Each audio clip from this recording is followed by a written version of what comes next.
I just realized I was muted that whole time. Let's try that again. Ladies and gentlemen, boys and girls, children of all ages, Panda Wrestling Company and the TGN Networks proudly brings to you the most slept on podcast in the world. Super Beard Vince Hoover, Devil God Jamal Jones, Wrestling with Toxicity.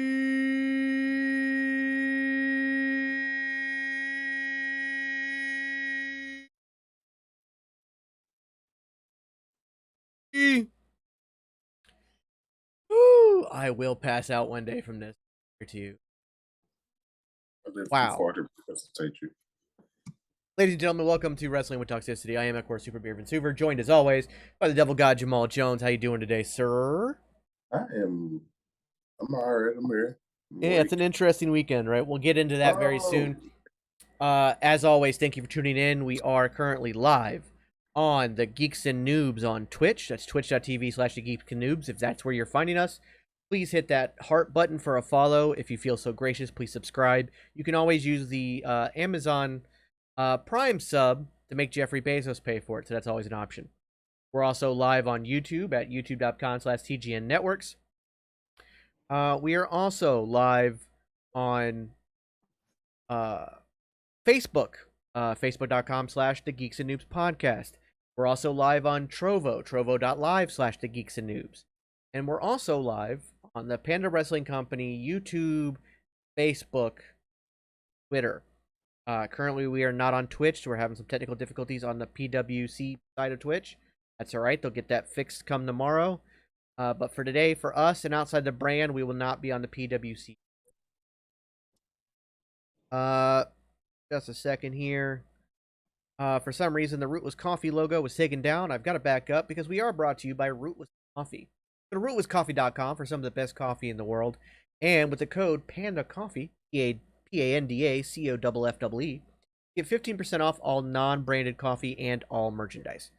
Again, that's rootlesscoffee.com, ROOLESS coffee.com. Use the code PANDACOFFEE for 15% off. For some reason, my camera is super bright. Let me look at something real quick. Let me check the settings. Even brighter. I'm like super bright for some reason, but that's alright. It's all good. Y'all get to see my very pale skin.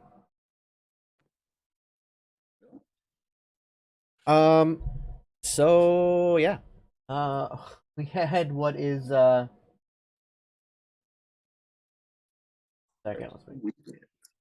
Yeah, we had what should have been considered the greatest weekend, and probably still in hindsight, looking back in years to come, could still look at this way.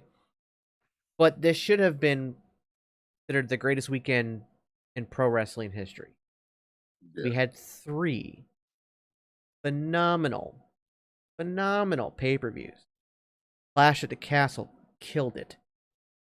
Start to finish, killed it. That crowd was so hot. They were so excited for this major pay-per-view 30 years after the last one happened.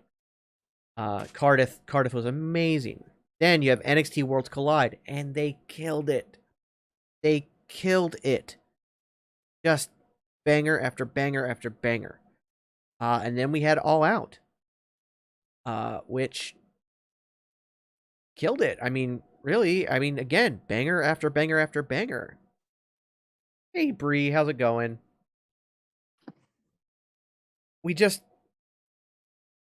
Now, I don't agree with the card layout for All Out. I thought that trios match should have been maybe like the semi-main or first. Either put it on first and let those guys kill it. You don't put them on second, though. And obviously, Kenny Omega wasn't happy about that either. He grabbed the camera and said, everybody in the back, follow that, bitches. He wasn't happy about its placement either. There were some other issues that happened, whatnot, but every match was still amazing. We still had great matches. Yeah, Bree, we're gonna get into that. Tides all the BS AEW drama. I'm doing good. Yeah, we're gonna get into that here in a second because, again, we had this amazing weekend, right? Just pro wrestling gold for 48 hours, and all of it all of it, including the return of MJF, all of it has been overshadowed by this media scrum and backstage drama thanks to CM Punk and the Elite. And that's all anybody's talking about. And quite frankly, that's incredibly sad and incredibly selfish and incredibly toxic. And it's right up our alley, so let's talk about it. Mm-hmm.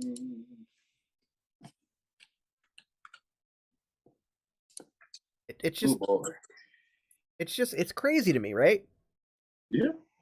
Work or shoot. This is irresponsible, unprofessional, disgusting, toxic, and horrendous. As hell. And, you know, our good friend CPG and I have been talking about this off and on all day. And he made a tweet mentioning how he thinks it's a work, but it's still very unprofessional and disgusting. And I said I had to ask the question: Is it better or worse that it could end up being a work? Because I think it's actually worse if it's a work.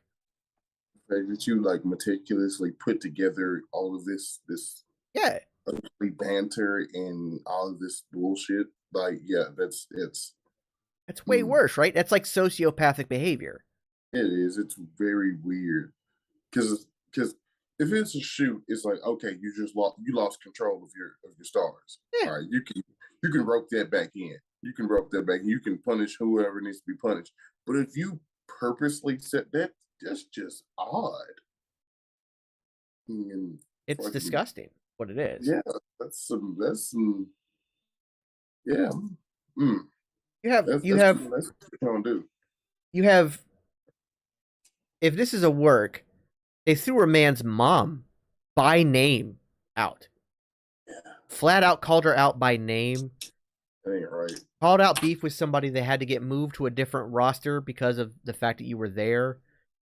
Like, and he brought it up. It wasn't like somebody asked him about Colt Cabana. He just knew that reporter had a history with Colt Cabana and decided to single him out while he ate a fucking muffin. And he should have been on the highest of highs, getting his championship back in his hometown. He should have been in the best mood ever.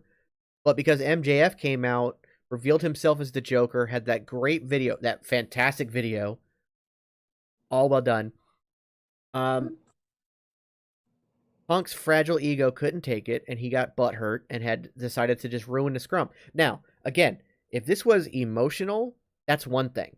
Like, if he just got in his own head, and again, his fragile ego couldn't handle it, and he got butthurt, and he got emotional, and he was already having an adrenaline dump from the match, and he had already been bleeding and all that other stuff, that at least kind of makes sense on a human perspective. He's wrong for doing it. He needs to make major, major, major amends. And we hadn't even gotten into the backstage fight afterwards. But, like, it's still uncalled for. But if this is a work, that's just disgusting. It's just some shit you don't do. No, it's just, it's uncalled for. And, like, Tony Khan has absolutely no control over his company. That was made very prevalent by the fact that he was trying to stop Punk at one point in the media scrum. Punk put his hand out and stopped him, basically telling him, like, no, you're not this. And then we get the emotional Tony Khan talking shit about WWE and how he's pissed they ran shows on the same weekend as All Out, even though none of those shows infringed on All Out's time at all.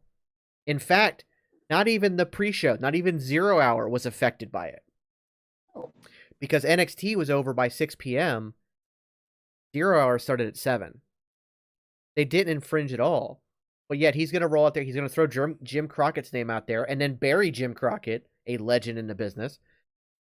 And by saying, oh, I have more money than him, I can fight, blah, blah, blah. Like, dude, what the heck? Like, there was that rumor that went out. There's a rumor that went out very recently that Vince Russo has been secretly working for WWE. I think it's the other way around. Like, this is some Vince Russo shit. This whole weekend has been very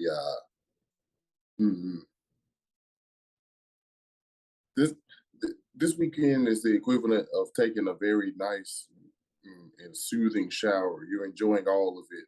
You feel amazing, and then you get out and you got to take shit. Literally. yeah. I mean, like, imagine like you spent the weekend going on a cruise or something. You go on this wonderful vacation, best vacation of your life. You've had the best time ever. And then you find out that your credit card was stolen, your bank account's been ripped off, your house burnt down when you got home, and you had all 4 tires popped. You know, like, that's what it's become. The entire weekend ruined over some bullshit. And, like, and then there's the fight backstage. And the fight happened during... This fight happened during the media scrum, because apparently Chris Jericho, it had happened before just Chris Jericho came on stage.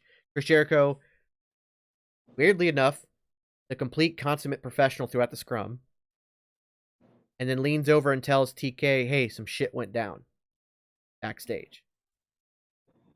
Absolutely insane. Insane.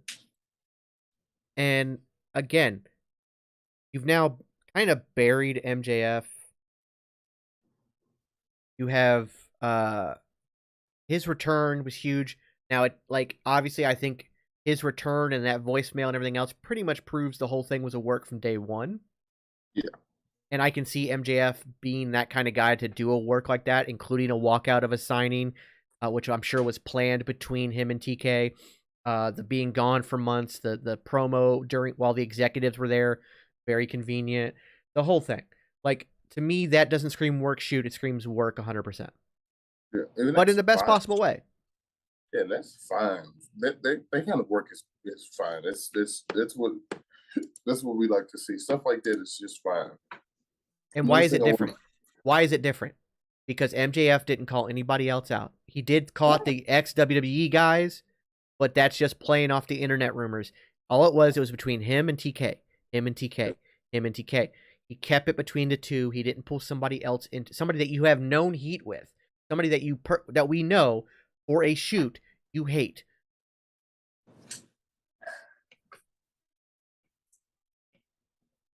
Man. It's like, it's ridiculous, man. And like the calling out Scott, like I cannot get over calling out Colt's mother. Yay, we're live on Twitch now for the PWC. Panda fixed it. Yay, thanks, Panda. Panda, thank you. Thank you, Panda. Got that fixed. Yay. It's like, all right. What? What's the whole fucking point of doing that? Like, the woman didn't do shit to you. She doesn't owe you anything. And you just name drop her out of nowhere. Yeah. And then, he shares a bank account with his mom. So what? So he takes care of his mom. Guess what? I'm my parents' caretaker too. They both live with me. We have a joint bank account. So what? It do be like that, That's how that works. Power of attorney is an amazing thing. Like, come on. Like, what the... When people are upset, they say the most hateful and spiteful things. When people are upset, the fucking projection gets ugly. And that's all he did. He was mad about something else, so he's like, somebody else has to hurt with me. So he just decided to start shooting on people. And if it's a work, that's just that's ass. That's terrible. Sociopathic behavior. If it's a shoot, like I said before, you can rope that back in some kind of way. You can TK can get control of the situation by doing what he has to do, whether it be suspension, fines, or whatever.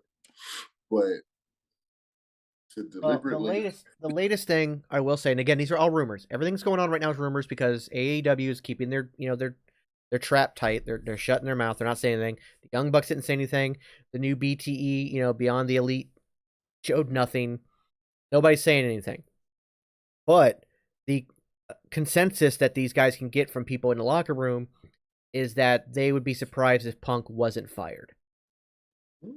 Now, looking at Tony Khan as the mark that he is, I don't think he fires Punk. I think he realizes, after that comment about how Punk's the bigger draw than Thunder Rosa, like that whole thing he said, where he came out and said the reason that Punk got an 8-minute promo and Thunder Rosa got 30 seconds because Punk's a bigger draw than Thunder Rosa, which is a bullshit comment to make.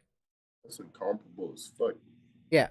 But the fact that he sees him that way, and the fact that, you know, Punk made it clear that, you know, the only reason AEW got close to $1 million draw, it was all on his back. And I think Tony Khan actually believes that. Hey, that wrestling lady, another one of my favorite people. How you doing today? Tony Khan needs to lay off the sweets, if you do. Yeah, exactly. Yeah, I'll say it. He needs to stop snorting. That dude's on something. He has to be. Yeah. And then like what blew my mind,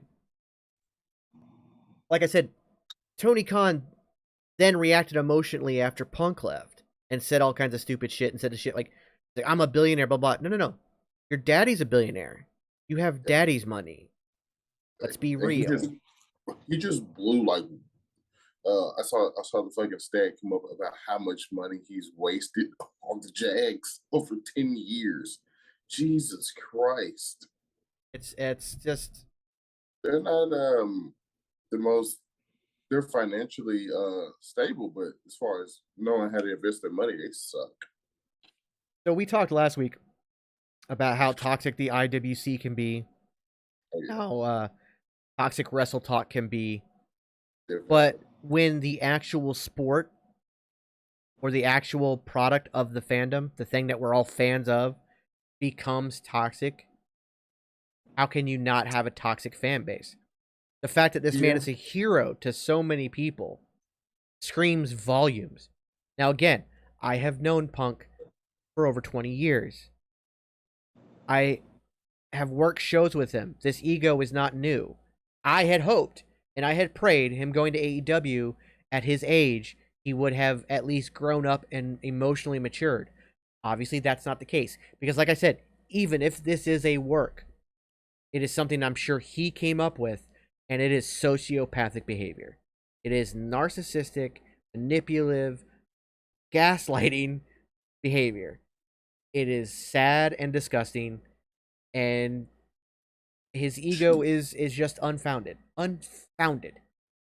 And then the hypocrisy. In May, he tweets out that, you know, if you have a problem with somebody in the locker room, don't air it out. You need to work it out. Because if they aired it out, you'd want somebody to have your back, blah, blah, blah, blah, blah. That was kind of in regards to the whole, like, Sasha Naomi situation. Yeah. And then for him to go and do that again, I'm hoping, I pray that this is a shoot. I pray that it was just an emotional reaction. And again, the reaction's coming because he has a fragile ego. He was pissed off that MJF got a bigger pop. He decided to take it out. He walks to a press conference, sees somebody who at one point, and by the way, if you listen to the whole scrum, the guy is no longer talking to Colt Cabana. They are no longer friends. But at one point, they were friends after CM Punk stopped being friends with Colt. So he saw this guy, knew who he was, and decided, I'm going to put all my vitriol towards you, and then I'm going to spread it out. I'm going to attack the EVPs, which is so dumb. Like, the whole situation. And then goes in the back. Of course the Young Bucks confront him. Who wouldn't? Oh, wouldn't they? Who wouldn't confront him after all that shit? And then he throws the first punch. Every report has him throwing the first punch. Which, by the way, Eddie Kingston got suspended for 2 weeks for barely pie-facing Sammy. Now we have Punk having thrown the first punch, landing the first punch, chairs being thrown, one hitting Nick Jackson in the face, Ace Steel, CM Punk's boy, apparently pulling Omega's hair and biting him, and then socking Matt Jackson, damn near knocking him out too. Like, what the hell, man? Like, what? I don't... the only 100% I know is I'm sure Ace Steel is gone. I'm sure he's never allowed back. He fucking bit a dude. He fucking Mike Tyson the guy. So you bite me, we gonna have to. What the shit? Like, how Kenny Omega didn't just beat him to a bloody pulp is beyond me. You bite me, you going on the Haynes. You going on the Haynes 2X. It was probably shocking though. Like, it was I'm sure it was very unexpected. That's some abnormal shit to do in a real fight. Like, I'm sure it caught him off. Like, I bet Kenny had to take a step back and go, Did this motherfucker just bite me? Are we in The Walking Dead? What the hell just happened? There's some real deal abnormal shit right there, bro. Yeah. You bite me in the middle of a fight, I am going. They're gonna have to scrape me off of you with a fucking spatula because I'm not gonna let up. Ball, anything but that. Put your mouth on me. Yeah, that fucking weirdo. That it's just. And again, this is all work. None of that happened. The fact that he was like, hey, and we'll put in there that Ace Steel bit him. What the fuck is wrong with you? Jerry, and people talk so bad about the Attitude Era. Oh, it's just Jerry Springer with wrestlers. This is Jerry Springer with wrestlers. Yeah, this is some Jerry Springer shit. I did see a funny tweet where people said that as much of a Bret Hart guy CM Punk claims to be, he sure is acting like early to mid 90s Shawn Michaels. I thought that was funny. I don't understand. Like, again, I have to cross my fingers that this is all 100% a shoot, because if it's a work, it is the worst thing. And I understand, like, apparently, like, people have talked to WWE guys and asked their reactions to it. And apparently one veteran said if they don't make a ton of money off of this, they're stupid. And they're looking at it like it's a work. No, this is beyond work at this point. This is it's crossing way too many boundaries. And you're burying your big lead. One of your pillars, by the way, one of the 4 pillars of AEW finally comes back. And you've already buried him. I hope he goes out on Wednesday and cuts a promo and calls this shit out. I hope the Acclaim get a chance to rap about it. I probably will. I want to hear Matt Caster drop a line about it. Like, this should not. This is again. I part of this is CM Punk just wanting to continue to be the talk of the night. We had a whole weekend of wrestling that we should be talking about, but we're all talking about CM Punk because of this shit. And I'm sure he's sitting at home right now, just smiling ear to ear, seeing all the comments about him. Not reading into him. Just the fact that his name keeps popping up is all that matters to him. Just sad. It's just sad. Like I said, I didn't agree with the layout of the card at All Out. I thought that the card went weird. I also thought that it was 100% predictable. On my prediction sheet, I was 100% match for match. It was the only card. It was the longest card out of all the shows. Had 12 matches and then 3 matches on the pre-show, so we had 15 matches. Yet I nailed all of them. I nailed 100% on that card. I didn't nail 100% on the Clash of the Castle. I didn't nail 100% on NXT. Actually, no, wait. On Worlds Collide, I did nail 100% on that. Nope. No. The tag unification match, I didn't nail that one. I didn't nail that one. So yeah, I didn't nail. The only one I nailed 100% on was the longest card. I didn't agree with. So AEW still has a problem with predictable booking, and they have a problem with their card layouts. They don't always lay them out well. That being said, it was still a phenomenal pay-per-view to watch. It was still amazing. Side note, before we go any further, it is storming where I am. So at any point, if it gets dark in here, you know. Okay. Yeah. Not the Undertaker coming in. I mean, I've made videos like that before, but this is different. I have no control over this one. No, I get it. Trust me. I mean, I live in Florida. I fully understand. Yeah. So I just we had tremendous matches. Like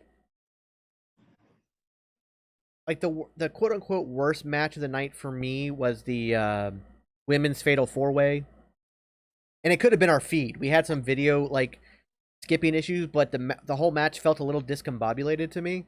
But it was still a good match. It's like saying oh, I got a pack of Oreos and this one has less cream than the rest of them. It's still a delicious cookie. It's just not the most delicious in the pack now. It has less cream than the other ones. That's all.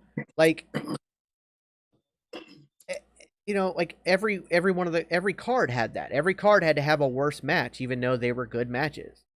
Like Yeah, at Worlds Collide, it was the women's tag match. It was the worst match of the night, but it was still a good match. yeah. It's you're gonna always have that. You can have a yeah. There, It, there has to it be goes one. without saying. There has to Somebody be got one. Unfortunately, somebody got to take the fall. like Somebody. there's always going to be a match that doesn't hold up to all the rest of the matches. Doesn't Yeah. mean it's not good. Doesn't mean it's not like using the rating system of it could have been a 4-star No. match where every other match was 5-star. It's still a 4-star match. Yeah. That's great. That's fantastic. It's just not better than what we saw from everybody else. And Mm-hmm. like I said, I understand kind of why they put the ladder match first, but I think they really should have went the trios match either first or as the semi-main event. Not putting them second. Second match was a terrible spot. And the thing is, what's crazy about that is, remember when Jericho got pissed that him and Kevin Owens got regulated to second match at Oh, WrestleMania, and that's why he left? yeah. Speaking of matches, I still say my favorite match of Clash, and I will keep saying it, and I'll say it again because they need to run that shit back. Sheamus and Gunther, Oh yeah, just that was probably match of the weekend. Like I understand, just like hell yeah. that trios match was phenomenal. Don't get me. I think the trios match was the greatest match of All Out. The trios title match, because there was several trios matches. I think that the trios titles match was the greatest match of the night. But that I being said, got I think of the entire weekend, the Gunther Sheamus match was just phenomenal. I gotta channel my inner Big E. This ain't about your 30-minute classics. This ain't about no catch can. It's two big meat men. Boom, meat. Lappin' man Big meat, meat man. men. Big meaty men slapping meat. They worked to their strengths the entire time, and it was Yeah. exactly what that crowd wanted, exactly what we wanted, exactly what the build up to it was. We also got Yeah. Imperium back at full strength. That's great. Ooh, So that's awesome. I love that. I can't wait to see that on SmackDown. that's gonna be great. By the way, did you know we had Braun Strowman come back on Monday Night Raw, and that's still not getting talked about because of all this CM Punk bullshit? I was right. Like, another big return, and yet it's, again, overshadowed.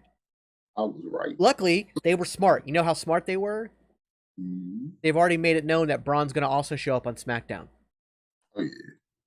So they're going to get more time out of it this week. This week, they're going to get more out of it. We talked about it before it happened. I was like, said, hey, look. He's like, not sure. Bro, like he And showed up. I know there's a contingency of people out there like, well, why'd they have to bury the tag division? The thing is, they didn't really bury them. It showed Braun being a monster, and those guys, that tag division can very easily. It was already on shaky ground, and they were in the process of building it back up. Mm-hmm.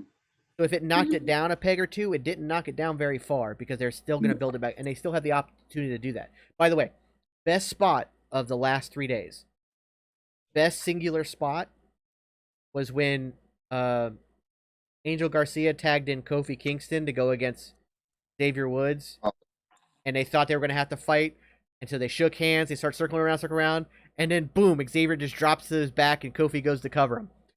That was the best singular spot of the last 3 days. It was definitely funny. It's fucking That was hilarious. amazing. Love that. I popped in my house by myself so loud.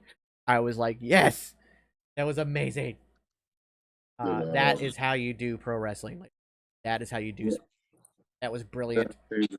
I've seen the discourse about Ron coming back, and some folks are not excited. Some people are in between. Some people are glad to see him back. I'm glad to see the big son bitch back because, like I said,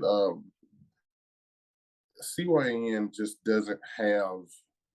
They don't have what it takes to produce somebody his size. They don't have what it takes to really put him out there the way he needs to be put out there. Yeah, he can put on matches. He can have great matches and shit. But as far as production goes, he needs to be broadcasted like fucking Godzilla because he is a walking monster. He is massive. Can't have somebody that big just working small venues for forever now. Yeah, exactly. And I know he said the shit he said about the indie wrestlers and stuff like that. And Um, I think for a bit he was biting the bullet on that, working on small venues, and I think he kind of got it. Say, okay, this is different. Not the same as working in front of tens of thousands of people. You're working in front of up to thousands of people. But no, I'm just glad to see him back, and like I said, I hope this is hope this is a prerequisite to my boy coming back. Maybe I don't know. I'm always gonna be lobbying for the return of uh, Mr. Rotunda. I got my fingers crossed on that eternally until he shows back up. Yeah. Uh, I don't know who's next to come back. I thought that by now we'd get Naomi and Sasha back. Didn't yet. And I don't know if maybe because they're going to they let the baby faces win the tag titles. They'll let Damage Control beat them and get the titles off of them. And then Sasha and because they know Sasha and Naomi coming back, they're gonna come back to such a huge ovation, they're gonna have to be baby faces. So Wait time.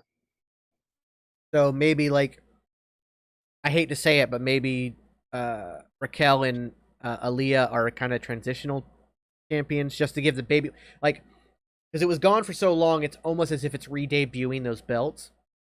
Mm-hmm. So maybe it's let's put it on the babyface team first. Let's give these two something that they deserve and they've been working for, and then we'll put it on Damage Control, and we'll let Sasha and Naomi come back to fight after that, and then that way Dakota Kai and Io Sky are kind of occupied while Bayley goes after Bianca. So maybe that's how that'll go. I don't know, but I would have thought we would have gotten him back. I don't know about Bray. I heard Bray is working with Freddie Prince Jr. on his wrestling promotion. I don't know. I just want to see him back in wrestling in some capacity. Well, I have all the faith in the world of Freddie Prinze Jr. starting his own promotion. I have all the faith in the world in that. That man, forever. Yeah, he is a mark. He is a fan, but he's also a businessman who's worked in the business at one of the highest levels. He's also a smart person who's worked in Hollywood and have been around it literally his entire life. He is not, his father was a very successful stand-up comedian, but they weren't filthy rich, so he didn't live in luxury his whole life. He still had to grind. He worked for his roles. He's a good actor. Mm-hmm. I think that he understands. You watch his D&D campaigns, he understands how to work, how to tell a story. And I think that he's also going to go in there and be like, okay, I can't do this all myself. Let me get the best people I can. He's smart enough to know that. It's a Neep. Hey, Neep, how's it going? Is that Panda Coffee? Is that Panda Coffee emotes? As in rootlesscoffee.com. Go to rootlesscoffee.com and use the code PandaCoffee for 15% off all the non-branded coffee and all merchandise. But yeah, I think Freddie Prinze Jr., what he can do. I also think that Freddie Prinze Jr. isn't going to try and immediately become competition in the sense of, let me get a TV deal, let me put it on against blah, blah, blah, blah. I have a feeling that he would be very open to working with Vince or Triple H. Yeah. I'm sure he'd be very open to working with WWE. And in almost a forbidden door capacity. And so if he can build something and build it right. So I have a lot of faith in that. But from what I understand, and again, this is just a rumor, so we don't know. But from what I understand, Bray Wyatt is working with him directly on that promotion. So maybe, just maybe, that's where Bray comes back at first. And maybe this Forbidden Door situation is how we get Bray back in WWE. I don't know. At the same time, if WWE said, hey, Bray, we want you back, I know for a fact Freddie Prinze Jr. isn't going to be like, no, you got to stay here. He's going to be like, go, make your money. They're going to pay you a whole lot more than I can. That's the number one thing that that a lot of I notice a lot of wrestling fans don't get why do certain wrestlers who they would have thought never go to or go back to WWE, like Cody Rhodes. Like why they do it? Why they do it? Like, dude, one of the biggest reasons is money because they know they're gonna make the money they need to make or that they want to make, even on Cody's the getting low paid. end. Oh yeah. Cody's getting paid Oh, well. I don't need to see the figures. I know he's getting his pockets padded.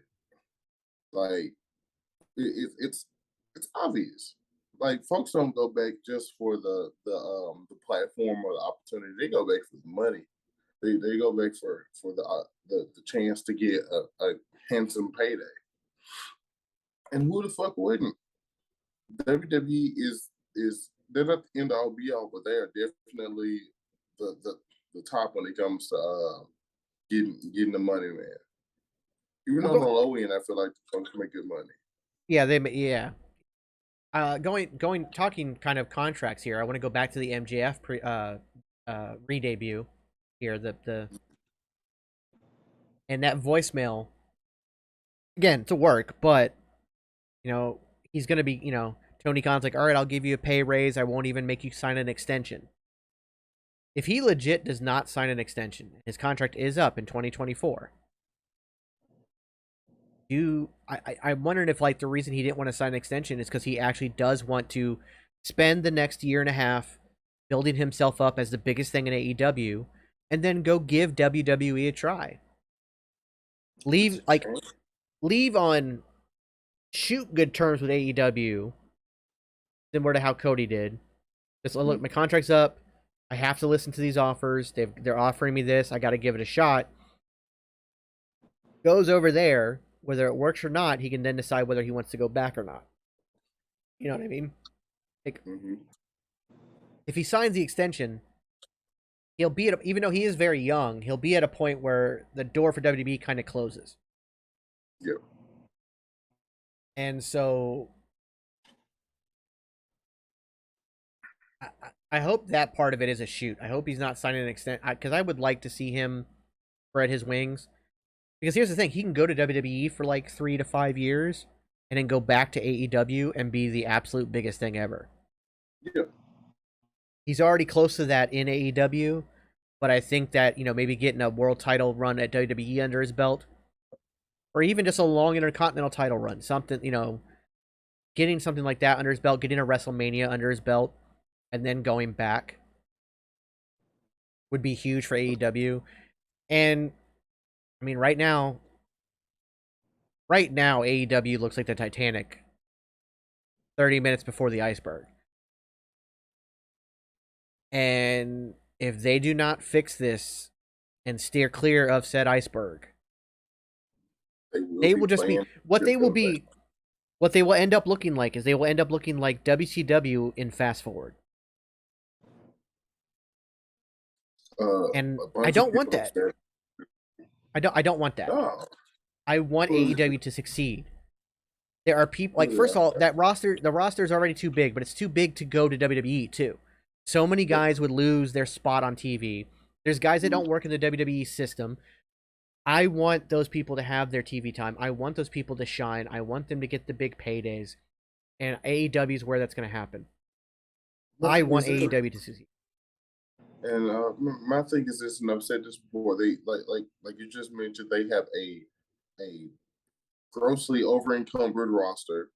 There's way too many people for them not to have something for everybody. Like I did a video before talking about what could fix Rampage. I'm like, give it its own identity instead of it being the grease trap for Dynamite. Yeah, because that's really what it is at this point. Whatever we can't fit on Dynamite, we're gonna trickle it down to Rampage and just throw a couple of extra matches in the mix that have nothing to do with nothing, that have no build to it. I'm confused. Why? You have this extra, not to mention it comes on late as fuck when people are sleeping, pretty much, or getting ready to go to bed. So nobody's going to be up invested wanting to watch it. Breathe. well, I ever went the wrong way. Oh yeah, yeah. Ugh, That's a good I'm good. band. That's a good band. They're from Memphis, but No, I, um, I agree. Rampage needs a whole new identity change. It needs to yeah, basically be a second brand.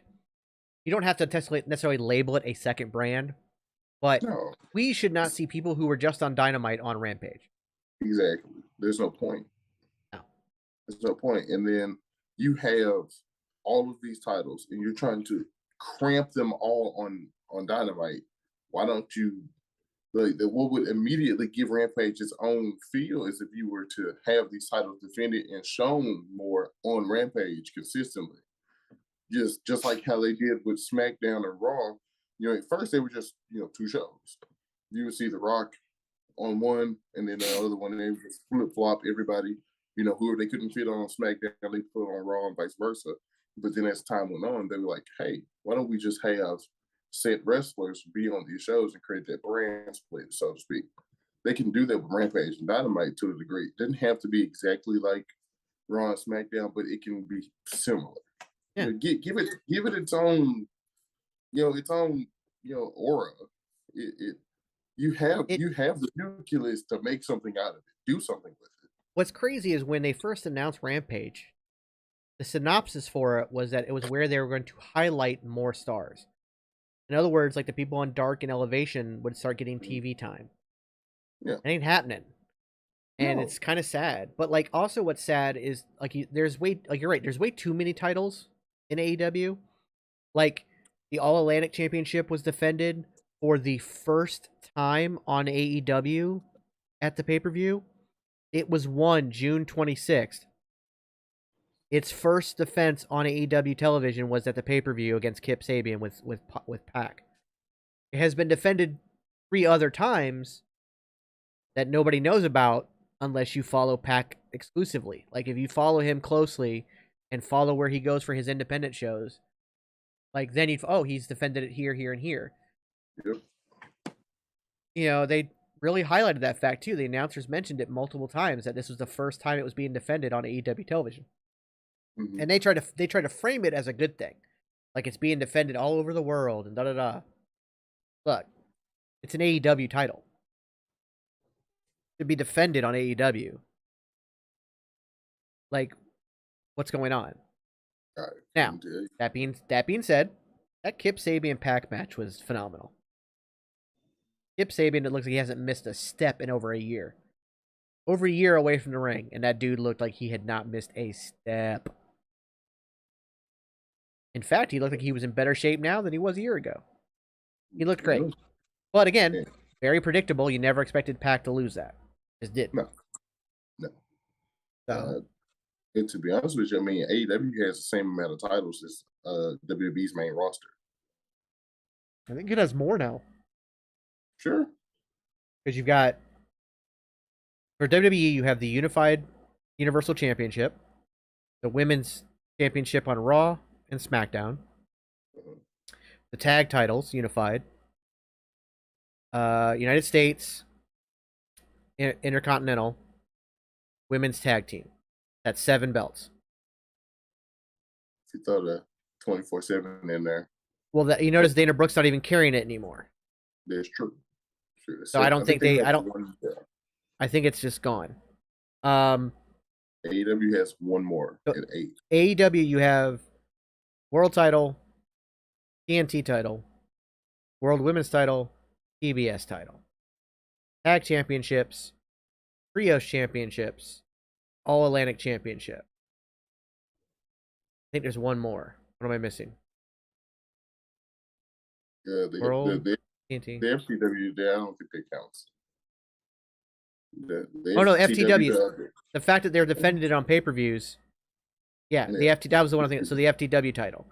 That now is like the fact that there's other people besides the Team Taz people going after it. Mm-hmm. It now like that counts. And the fact that he is ranked on their website as FTW champion, and then there's number 1 contenders for it. Mm-hmm. It's a belt. It counts. So that's 8 belts. But let's look at the TV options. You have 3 hours of Raw, 2 hours of SmackDown, 5 hours, and a pay-per-view every single month. Yep. AEW has 2 hours of Dynamite, 1 hour of Rampage, pay-per-view every 4 months. 3 to 4 months. You have more titles there, and you don't have a title that should be there, like a women's tag team title. That should be there. It's not. But then you've got there's just this influx of titles. And again, if nothing else, the All Atlantic title should be defended every single week on Rampage. I can see that. It doesn't have to main event. It doesn't have to main event. Oh, you know what I forgot to mention? Because these get defended on AEW television. So we're at 8. ROH World Title, ROH Peer Title, ROH TV Title, ROH Tag Titles. And that's only because they haven't figured out what the hell to do with ROH aside from. But that's still. So now we're at 12 titles. Yep. On 3 hours of TV. Are they going to give Ring of Honor their own show? What are they going to do with it?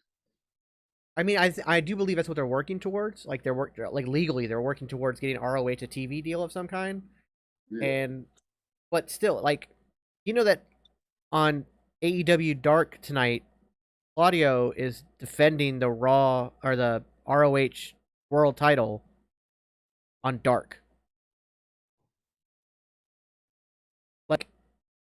At this point, ROH is becoming the 24/7 of AEW. Yeah.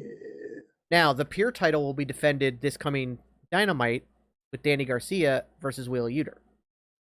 But Wheeler Yuta defending that title again proves my point that it is an AEW title. Yeah. Yeah. And the fact that technically other titles can be defended on AEW television, like the Impact title was, the Impact World title was, the Impact Tag titles, the Impact World titles, the AAA tag titles can be defended on AEW. There's more belts than there is slots of time. That's a problem. Yeah. So yeah. I agree that Rampage needs to become kind of its own thing because with so many titles, you can defend other titles on that show. Hell, if you want to show people and TV executives that ROH works, turn Rampage into ROH for a bit. It can work. You can have a Ring of Honor, a whole Ring of Honor card on there. Yeah. And I feel like Ring of Honor hopefuls who have been waiting for, Ring of Honor to come back, they will tune in. Regardless of how late that shit is, they will tune in to see it. It's just, if nothing else, they'll DVR it, watch it on Saturday. Yeah. And that counts towards views. So that'll work. It's just, it's a lot they can do with the things they have. They just have to do it. Right now, you're going to see a big spike, and this is where people are going to the people who are the anti-WWE fans, the AEW hardcore stands, they're going to look at the ratings for this coming Wednesday and see, look, see, Dynamite's great. Because there's going to be a spike because people want to know what the hell's going on. Going all the way back to how we started the conversation with this CM Punk bullshit. Yeah. So yes, there's going to be a spike in Dynamite. But according to every insider right now, CM Punk, Young Bucks, and Kenny Omega will not be on the show. They will not be on the show. And let's see if Tony Khan lets anybody even mention it. I'm sure MJF is going to come out. I'm sure he's going to say something. But let me pull up Twitter. Things keep getting updated every second. So I'm going to pull Twitter back up, make sure we haven't missed anything.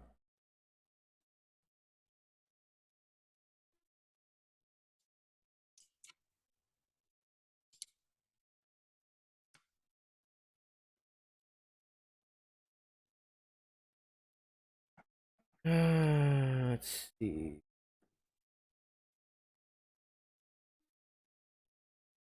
Oh, wow.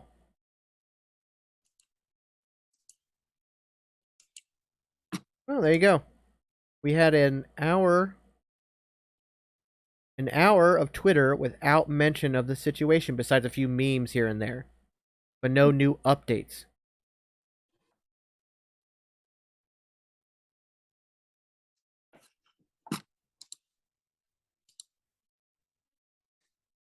Although I did just see one of the worst takes ever. If Yeah. Punk gets fired by AEW, WWE will surely try to sign him. The fuck they won't? Yeah, They I will highly not. doubt it. After that shit just went down, to be like, oh, he hasn't changed a bit. Triple H already doesn't like him. Yeah, no. Which, by the way, I wanted to forgot to mention this earlier. Triple H got another promotion. He is now the chairman of content operations. So, in other words, he now encompasses talent relations, creative, and a bunch of other direct. Like, he's now in charge of it all. He's kind of now like officially the Kevin Feige of WWE. So he got that promotion today. That was listed today by WWE officially. So good for him. It also makes it easier on him to just have all that encompassed under one job versus, oh, I'm head of talent relations and I'm head of creative and I'm head of like it's just like no, you're now chairman of content operations. He is the CCO. So good for him. We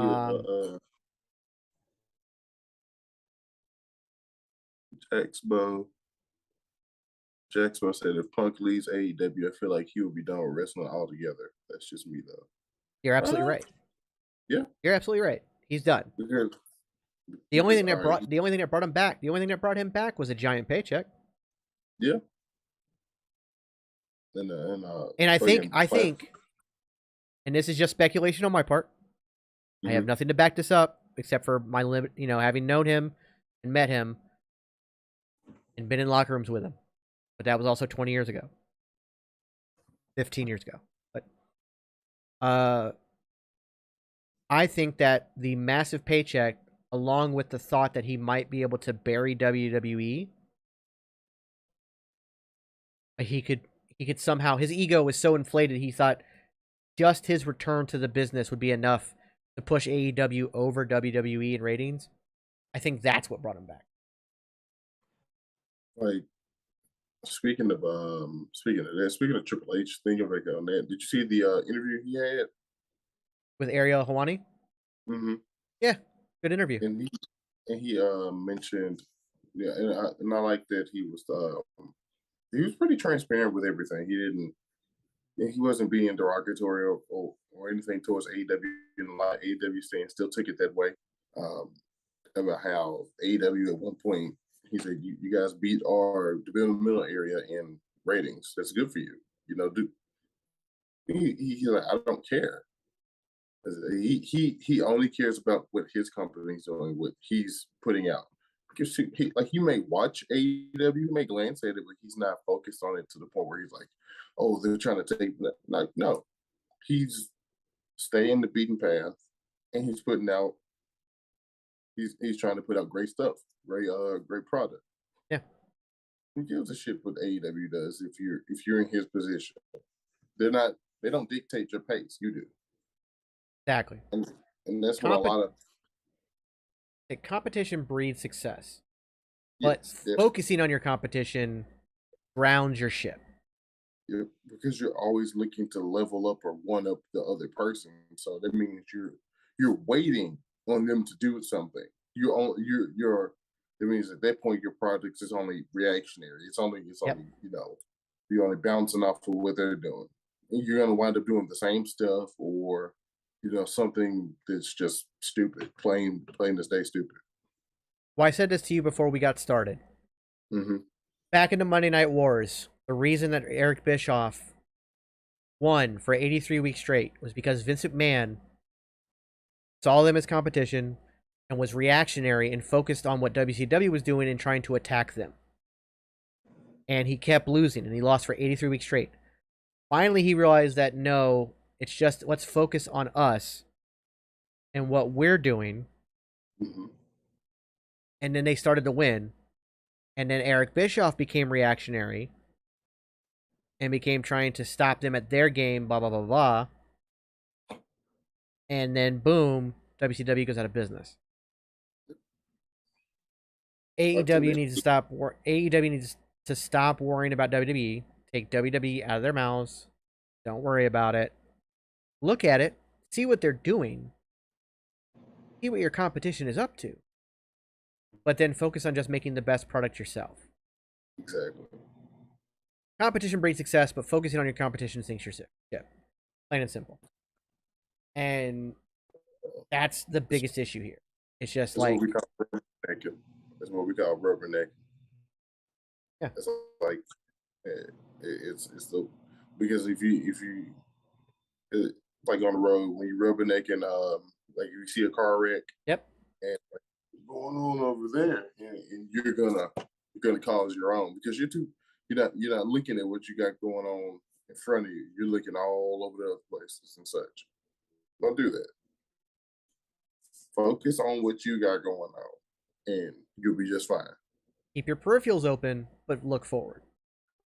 Exactly. That's all there is to it. You can like acknowledge your acknowledge your competition. Yeah. Yeah, it's it.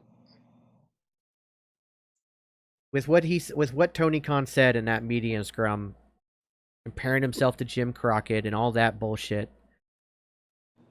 Like I said, right now they are Titanic 30 minutes away from that iceberg.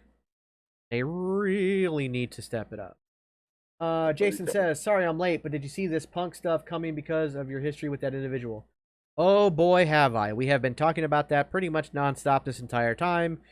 Like I said, if this is a work, that's far worse than it being a shoot. If it's a shoot, it's an emotional aspect after an adrenaline dump of a night, and his fragile ego couldn't handle the fact that MJF got a bigger pop and he took it out on somebody else. If this is a work, it is sociopathic, narcissistic, gaslighting behavior, and it's fucking disgusting. It's terrible. You know what's not terrible? Do you want to know what's not terrible though? As we roll into our second hour here, Rootless Coffee. Go to rootlesscoffee.com and use the code PandaCoffee for 15% off all non-branded coffees and all merchandise. That's rootlesscoffee.com for the best coffee out there. Get it some today. Ladies and gentlemen, I'm the king of segues. Anyways, yeah, no, this Punk shit is ridiculous. AEW, like I said, I'll say it a third time. They are the Titanic 30 minutes from the iceberg, and if they do not change course, they're going to hit said iceberg and sink to their death. And I don't want that. I want AEW to succeed. I want them to be huge. I want them to get so big they have to go public. I want them to get so big they become a global brand. They are not a global brand right now as much as they like to say they are. I want them to become WWE level successful. I want them. Yeah. To quote Alex Kane, AEW is an indie promotion with a budget. And people may not like that, but it is the fucking truth. They are on par with, as far as like, you know, what they do. They're just like any other indie promotion, but they have the money to be on TV weekly. They have the money to, you know, put on these big pay-per-views and such. That's all it is. They have more money than anything else. Yeah, for sure. When I went to AEW Revolution, I got that feeling very much. I'm like, oh, this is a high budget indie show. Nothing wrong with that, but they're still working their way up. I think Punk will. Yeah. I think you meant to say I think Punk will be let go because I don't think he'll say sorry. I don't think he'll say sorry either. And sorry is not enough. There's a lot more than just sorry. Indie on steroids, yeah. Although steroids is a touchy subject in the pro wrestling community. Yeah, it's one way to put it. It is a juiced up indie. Yeah, it really is. And yes, they have brand deals. Yes, they have sponsors. Yes, they have big TV deals. But they're not. It's just not the same. And as soon as Tony Khan stops focusing on like this whole bullshit, like how dare WWE run pay-per-views on the same weekend as ours, even though none of the times overlaps and it didn't affect us in any way, shape, or form. Like, shut up. Stop it. Stop. Tony Khan is his weird obsession with the wrong things is just going to steer this company in the wrong direction all too quick. I'll say it again. that we've said this time and time again. We had a whole podcast about it. He needs to take a step back, breathe, and give up some control to the people he already has there, like William Regal, Taz, Dean Malenko, etc. He has the people. They're already there. Yeah, Childish doesn't even begin to cut it, Zombie Hunter. It is disgusting. It's juvenile as fuck. Yeah, it is disgusting. And touching on what you were saying, like, I'd rather this be a shoot than a work. For those who don't get it, if this is a work, if this is scripted and planned, they plan this shit. That means they deliberately sabotaged people or made people look bad for the sake of views, for the sake of, getting traction. Like, that's garbage. Punk name dropped Colt Cabana's mother. For what? That is just uncalled for. That is just uncalled for. It's cringy as fuck. Like, you don't do people like that. You don't do shit like that. And you know that if this is a work, Colt Cabana's not in on it. No. So Tony Khan, who has an employee over at ROH in Colt Cabana, just allowed that to happen. So Tony Khan's just as much a sociopath as Punk. I mean, I think I figured that out way before now. Tony Khan's a weird dude, man, but like, it's some shit you just don't let happen. That's one of them. Jason says, I brought up that Booker idea to some of the guys on Wrestle Talk, and they agreed with you guys and thought it would help them make them better. I'm going to put this out there. AEW will never be better than WWE. However, WWE will never be better than AEW because they're two different forms of pro wrestling. And that's the key. They need to stop trying to compete, which WWE's not. AEW needs to stop trying to compete and just be their own thing, which is what the reason it was formed in the first place. They need to just continue to be what they are and not try to beat WWE, just be AEW.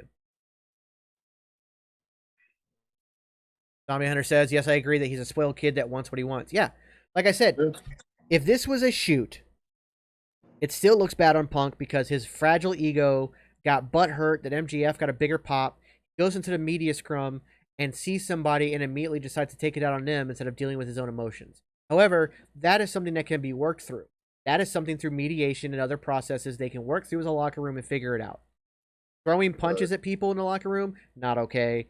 The whole situation in the locker room, not okay. Jexpo said they need to be an alternative, not the same. Yeah, absolutely, 1,000%. When they were first drumming it up about AEW, and what was the first one? All In. All In. When All In was first getting put together and everything, and then they were announcing the start of AEW, that was the premise. The premise was for them to be the alternative to the norm.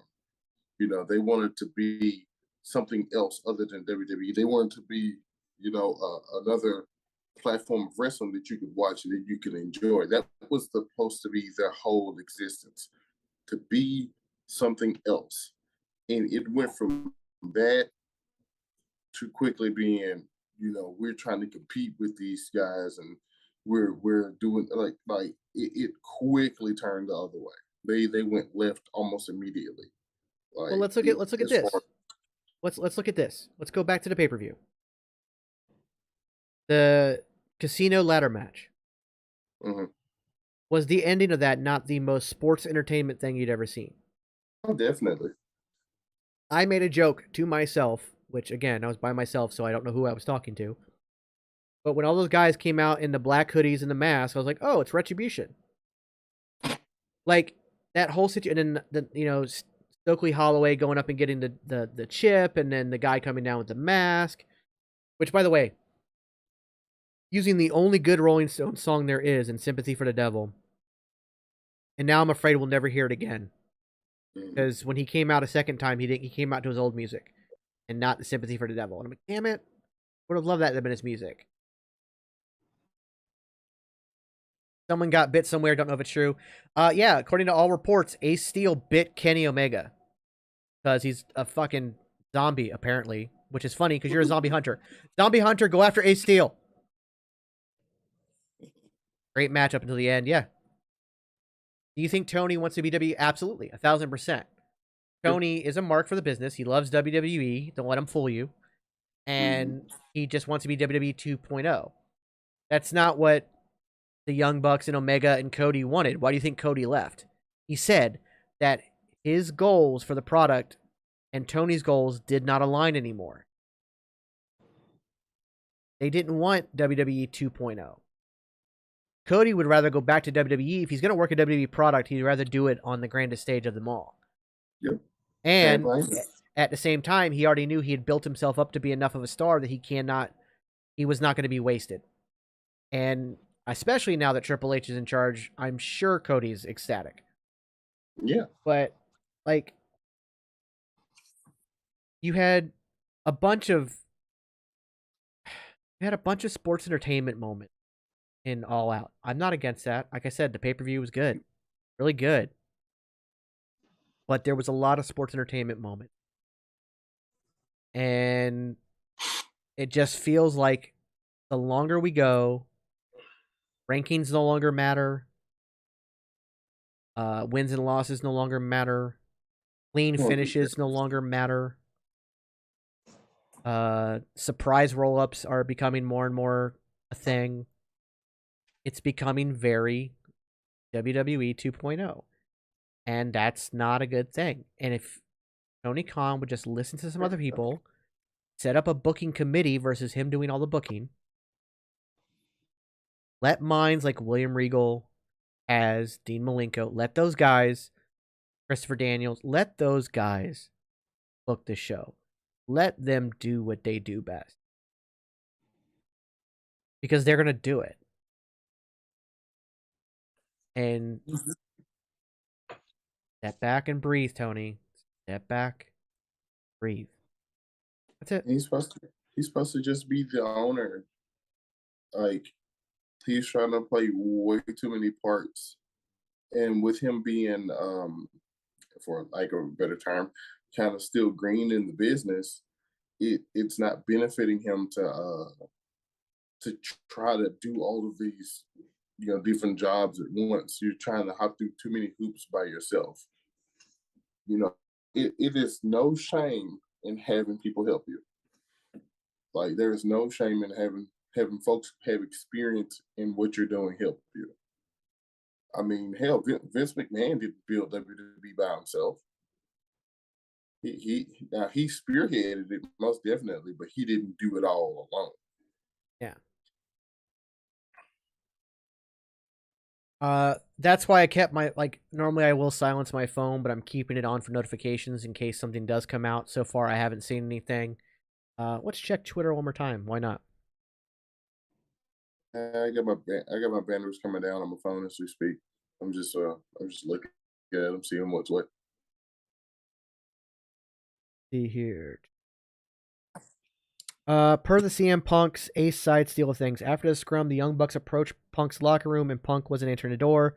The Bucks were said to have pounded on the door with claims that they would kick the door down. Oh, yeah, I'd be pissed too. I'm not saying they're right. I'm not saying they're justified. I'm not saying they're right, but I can understand where they're coming from. Mm-hmm.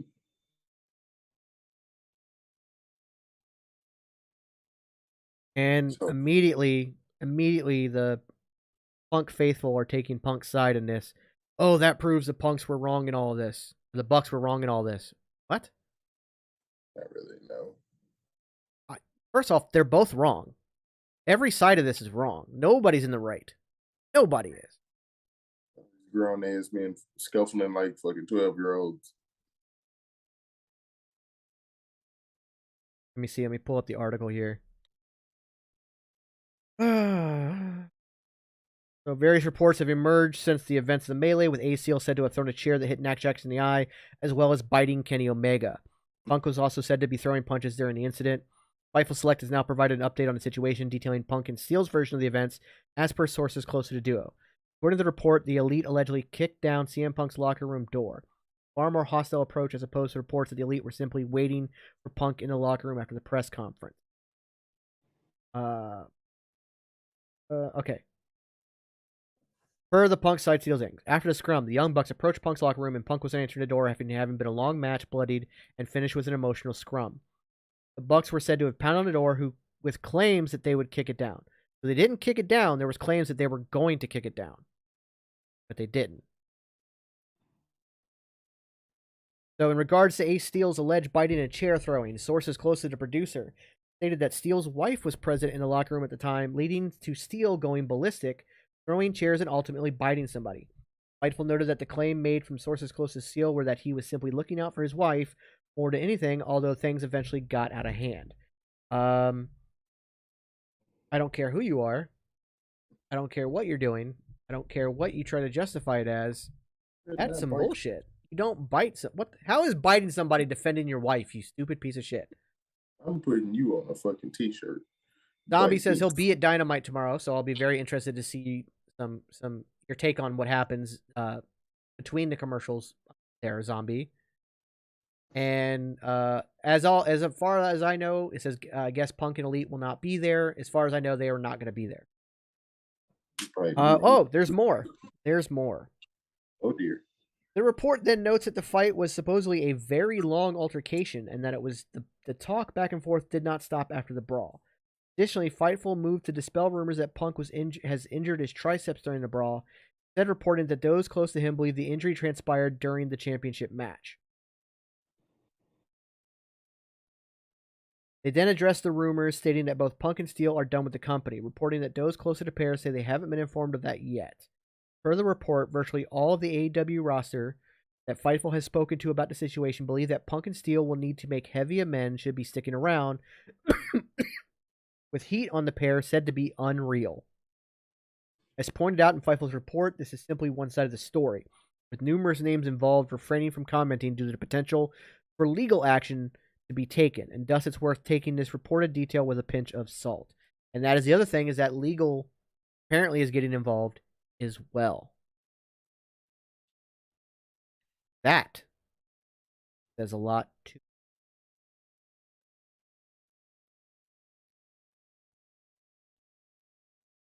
Is anything else that's popped up real quick? Oops. Punk in Sports Illustrated last week. My door is always open. It's better than leaking stuff to Dave Meltzer. Punk on Sunday to all wrestling press. Hey, you know this broke boy shares an account with his mama? I can't sue a mom. What have I really done, Dave? Yeah. Yep. The hypocrisy is what gets me. And that's again, I'll go back to what we started with. I hope this is a shoot. Because if this is a work, goddamn. This is some psychotic shit. Yes, damn. It's fucked up shit. Remember when we didn't know all the backstage stuff? LOL. Oh, the good old days. I was talking about that earlier. I made a video about that earlier. Yeah. I mean, the dirt sheets have been around since, forever. But it was a monthly magazine or, a newspaper or something. Much harder to get that information. Because, and a lot of people are having their beliefs suspended once more. And folks are, clamoring to figure out what's what. I mean, on one end, that's a good thing. We're really not supposed to know what's real and what's fake, what's a work, what's a shoot, and whatnot. But at the same time, with a situation like this, I really fucking don't know if I want it to be at work, because that's I don't. cheap. That's cheap, easy product. I don't like it. It is flat up. It's flat out sociopathic behavior, man. Like it's all there is to it. I do not want it. I'm not saying it just because it's AEW. If WWE did it, I'd be just critical, because it's stupid. It's stupid. It doesn't make fucking sense. So apparently, something else has come up. Let me see if I can read more on this. Chris Jericho and Jon Moxley are rescheduled to appear at AEW Dynamite. Apparently, they were not scheduled, but they have been called in, obviously, because the other people are not going to be there. Also, a suspension update. So let's see if there's a suspension. Okay, Dave Meltzer reporting that 2 of those changes include former AEW World Champions Chris Jericho and Jon Moxley both appearing on Wednesday's Buffalo, New York debut. Neither were originally scheduled to appear, and it's unknown if they will be wrestling or simply doing promos. Meltzer said there are suspensions stemming from the Sunday fight that was a result of Punk's post-all-out press conference comments, where he called out the EVPs of AEW in addition to Hangman Page, Colt Cabana, and MJF. Inflammatory language. Steele and Pat Buck will not be at Wednesday's Dynamite, but it's unconfirmed if they are officially suspended. Meltzer says he also believes the others involved in the fight will also not be brought to Buffalo. As of now, there are only 2 officially announced matches in the ROH Pure Champion Wheeler Yuta defending against Danny Garcia, and the Best Friends in Orange Cassidy versus Death Triangle. New number 1 contender MJF will also talk following his surprise return Sunday. So we still don't know anything about suspensions. I mean, they don't technically have to ever even announce that. Like, they don't have to. Like, they're not a publicly traded company. They don't have to announce that. But Punk should be gone. I love him, but this is yeah, exactly. I mean, I agree. Now, I don't love him. I've known what kind of a piece of shit he's been his whole time, but I had high hopes for him. Like, he was talking a big game. You know, I thought maybe he had matured with his age, but this just proves, if this is a shoot, it proves he hasn't matured. If it's a work, it's proved he's regressed and gotten worse. Some people don't mature. They just continue on doing the same shit. Because when you've had no one humble you, like genuinely humble you, you'll continue to do the same stuff over and over and over again. You want to know part of the fault of that? The fans. Oh. The fans have been clamoring for him for over 7 years to come back and swearing up and down that he's the greatest thing ever. His pipe bomb was the greatest thing ever, even though, by the way, that pipe bomb, 100% scripted. Bet y'all didn't know that. The whole thing, it's just, he's got his ego just inflated over and over and over again. You know what else gets lost in this? And I just saw something from John Ross Sapp on Fightful. They don't have a clarification yet, but after the House of Black and the Sting, Darby Allin, and Miro match, Malachi Black blew a kiss and bowed to the audience as an almost thank you and goodbye. And it's already been rumored that he's been asking for his release. Yep. Is Malachi Black gone? They can't get any answer. Right now, AEW has shut down completely as far as talking to anybody. For good reason. But they can't get answers. But yeah, so even that gets lost in the shuffle. So MJF's return gets lost in the shuffle. Malachi Black news gets lost in the shuffle. Which honestly, for Malachi Black, or maybe I should say future Aleister Black, this getting lost and him quietly just leaving and letting all this other shit take precedent, and then he just suddenly pops up in WWE one day, would be even bigger than if it gets announced he's been released, everybody knows where he's going, because he is absolutely a Triple H boy. Definitely. And Triple H would, supposedly he was the first person that Triple H called with this whole contract tampering, which I want to talk on that real quick. Pro wrestlers are independent contractors. The AEW contract specifically allows them to work shows in other locations, indie dates, Impact, New Japan, etc. They're open contracts, basically. There is no contract tampering with an independent contractor. So that cease and desist that AEW legal sent to WWE, I hope they framed that shit and put it up in Triple H's office. Jason says, I think Black is trying to get back to WWE. I hope he does, and we get the Dark Father storyline again. I agree. Yep. I agree. I think him back there with Triple H at the helm will be great. And there's a lot that can be done with it. It's a beautiful time for him to go back to WWE if he wants to go back now. Because I mean, it's a whole new feel. Everybody's getting put into different feuds. Everybody's feeling important. You know, why the fuck not? You know. Yeah, so that would be, I guess, one very minute silver lining to all of this, that if he can just kind of sneak away and get his release quietly and it falls at a wayside because everybody else is trying to find out what's going on with this Punk and Young Bucks and Omega situation, so people aren't even really thinking about it, and because the second his release is announced, people are counting the days till he appears on WWE. But if it sneaks under the radar and they can make a real surprise out of it, kind of like the Dakota Kai return, that was a real surprise. Mm-hmm. Thank you, Zombie. I'll be looking forward to your TikToks on AEW. Let us know what happens. Yeah, there's, again, I guess if I had to find a silver lining in all of this, even though I don't like anybody losing their job, but when somebody's unhappy and wants to leave, let them leave. Yeah. And he did the work, he did the job, this weekend, even though apparently he had asked for his release before and it was denied. But it might not have actually been denied. It might have just been like, hey, can you at least work out your story here, kind of thing. So maybe if he gets, but again, I would love for it to fall under the radar of all this news, and they use this time to like just sneak him over. Then you get a nice, wonderful surprise. Especially if it because they don't have non-compete clauses at AEW. I believe. Yeah. I believe they don't have the non-compete clauses on their contracts. I don't think so because of how fast some folks came back. How fast some folks came back. Think about this. Cody Rhodes said it took him 47 days to decide after leaving AEW to go to WWE. But that also means he could have done it the very next day. Yeah. So there's no compete clause on these contracts. So if he got his release on Sunday, say that was his last match, he could be there on Friday. Little Rick Rude. Little Rick Rude-ish.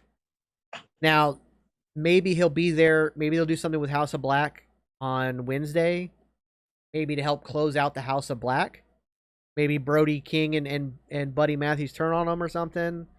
But that would be a little obvious. Yeah. Jason says, I want Cross versus Black. Absolutely. Karrion Kross versus Malachi Black or Aleister Black. Be fantastic. Hell yeah. Just he, I don't fuck nobody says that. Aleister Black's theme is the shit. And the whole coming up out of the ground, that has to come back. The whole rising, best entrance, just so good. With the fucking candles and shit. I remember when Code Orange played it live for him and everything. Yes. It was awesome. It's awesome. We definitely need that again. That theme was my ringtone for quite a while when he first started wrestling WWE. It's one of the modern greats. I still think the greatest theme song of all time is Bobby Roode's "Glorious."